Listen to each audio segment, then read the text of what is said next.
All right, we've got another copyright question. You guys are so great with the copyright questions. This comes from our community.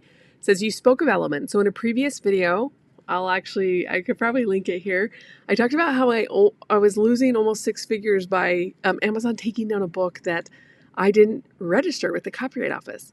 That now is going through the application process, but what Amazon KDP was wanting is proof that I owned the element that was on there. And with and Amazon and Canva not talking to each other, I had to be the middle person of like, I own the copyright of this. And so now it's been clear through Canva Legal that you can use pro and free elements on Canva, but you need to create something unique because your copyright is for the entire book. It's not for one element, okay?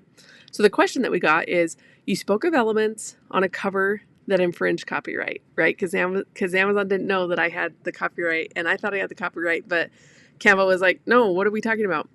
Could you please help me out here? I've tried to use a cover of a book, okay? A photo of mine that features a wall with a torn corner of a poster. Not their poster, but the torn poster is on the wall and they took a picture of it. Would that be infringing copyright? No, because it's a portion of the poster and you took the photograph.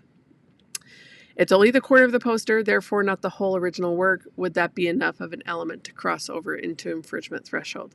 The best thing to do is, if you know who is the maker of the poster, is to submit an email to them asking for copyright release of your design and also a commercial license. So when I was a photographer, the town that I live in hires photographers to go and do artwork like murals, like graffiti, but like professional and licensed all around town.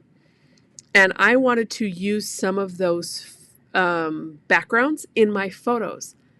And I knew that I wasn't the artist, and I also wanted to make money from the photos. So I looked up these artists and I emailed them like, hey, I would like to use your images in stock photography that I sell. And I was like going to put my kids in front of it, doing different things. And they said the commercial release to do so that would allow me to create something new that would be my own copyright was $600. I did not have $600 at this time, so I didn't do it. Nowadays, like, you could try to recreate that in your own way if you could not afford the commercial release price. So we need to be careful when we are actually creating our own work, that we're not just like, oh, I took a picture of this and it's basically the artwork of the person, and so all we did was put a frame around it, that it's really unique enough.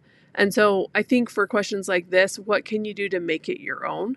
What can you add more textures? Can you make it look like it doesn't look like someone else's poster? But originally and initially, I would reach out to the owner first to get clarity on that, so you're not infringing on that, because you don't want a copyright strike claim later.